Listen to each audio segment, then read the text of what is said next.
Welcome to Fishers on the Case. This is the podcast where we talk to legal professionals, business owners and industry experts about their lives and careers. My name is Amanda Payne and I am the host of Fishers on the Case and CEO of Fishers Solicitors based in Ashby, Derby and Tamworth. In today's episode, I'm going to talk to Mark Smalley. Welcome, Mark.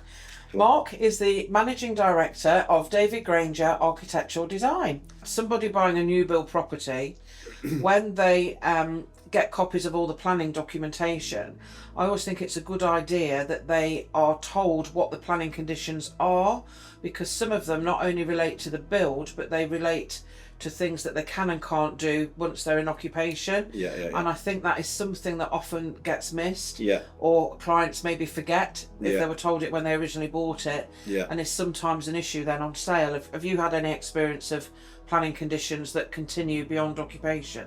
Yeah, I think with planning, when for instance, if you're buying a dwelling on a new housing estate, that obviously that developer has got permission with conditions on it, and it could be linked, for an example, landscaping. Yes. I mean, no end of times that will, but biodiversity net gain's a big thing now, and ecology and all that kind of stuff. But if you forget about that, that's on the side. There's always been conditions in related to landscaping, and the amount of times where you see someone move into a property and they've got a nice, beautiful landscape garden, and then you go back a month later and they've paved it. Oh, paved it? Yeah. So it's a tricky one, because obviously enforcement could come and say, well, one of the planning conditions is that should have been part of the landscaping. I've never had that happen to me or anyone I know. Yeah. So that's. I mean, this is not example. I've just from me driving around. I just noticed I just yourself. know from experience that there'll be a condition on that site, and people when they move in, people think they can do what they want. Yeah, so it's just being careful with that, really, because of enforcement. Yeah, that's a good tip for all buyers of properties probably less than 40, 50 years old. Yeah. Because those obligations, even set back in the 80s and 90s, can still be relevant, can't they? Yeah, definitely. Yeah. It's and it's only going to get worse with the biodiversity net gain, the reliance on that, and any developer going forward. It's a 30-year maintenance of it's too big a thing to get into, but it's just.